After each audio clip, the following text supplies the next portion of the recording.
Les balades sonores de Vox Milo. Angèle, par ici s'il vous plaît. Juste une photo s'il vous plaît. Monsieur Angèle, c'est vrai que vous allez jouer dans les prochaines classiques du cinéma français? Désolé, j'ai déjà réservé l'exclusivité à MLP News. D'ailleurs, mon interview va bientôt commencer, donc je vais devoir rentrer sur le plateau.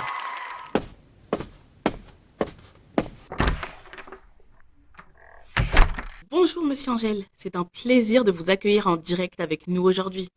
Tout le plaisir est pour moi, et d'ailleurs, vous pouvez m'appeler Angel. D'accord Angèle, alors parlez-nous un peu de vous, donnez-nous un peu de content pour les auditeurs. Sachez déjà que la rumeur est confirmée, je suis effectivement de retour pour jouer dans un nouveau film.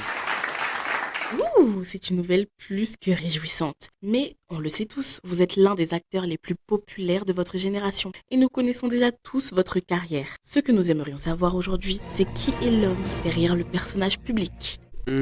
Aucun souci, qu'est-ce que vous aimeriez savoir? Ça fait aujourd'hui 5 ans que vous avez fait votre coming out trans. Vous êtes un modèle pour beaucoup de jeunes gens à travers le monde. Et je pense que beaucoup se demandent comment s'est passée votre enfance et la découverte de vous-même. On va dire que ça a commencé quand j'étais petit, je me suis senti très différent des autres et je savais pas d'où ça provenait, ce sentiment de solitude aussi. Et c'est lorsque j'ai regardé un documentaire qui parlait justement des personnes trans, j'ai compris qui j'étais vraiment.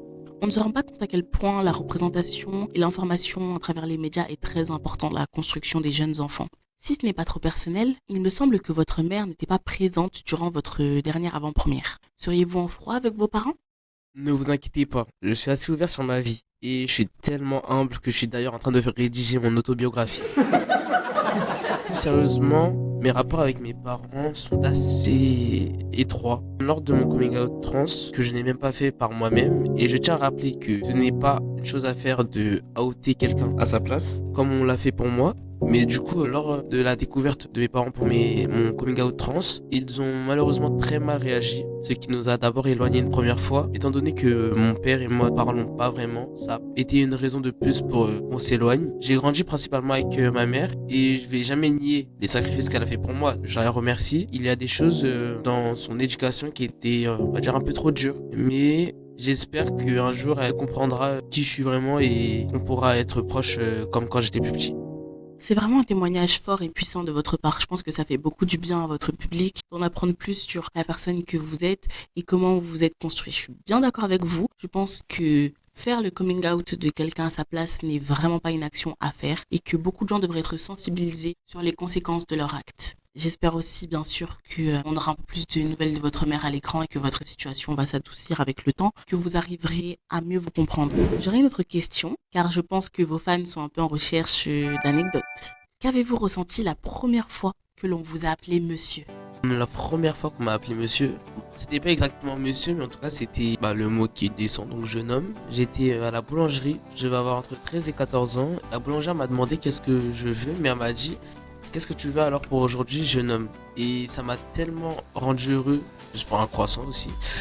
Ça a été vraiment gravé dans la mémoire et ça m'a confirmé dans le fait de qui j'étais vraiment. Je pense qu'on peut tous remercier cette boulangère car sans elle, je pense que nous n'aurions pas l'homme incroyable que vous êtes devenu en face de nous aujourd'hui. Merci d'avoir créé cette carrière, merci d'avoir aidé ce jeune homme, merci Madame la boulangère si vous nous entendez, pour tout ce que vous avez fait pour la communauté.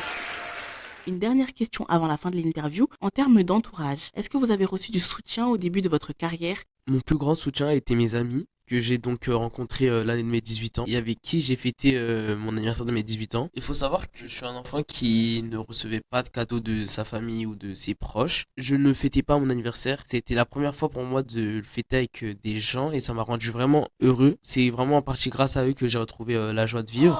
Eh bien, je pense que l'on est tous d'accord pour dire que vous avez vraiment un parcours impressionnant et un entourage très haut en couleur. Et ça se voit que vous êtes vraiment une personne très touchante et très forte, passionnée, autant devant que derrière la caméra. Je vous remercie pour votre présence aujourd'hui et nous allons rendre l'antenne. Merci à vous pour cette invitation surtout. À vous les studios.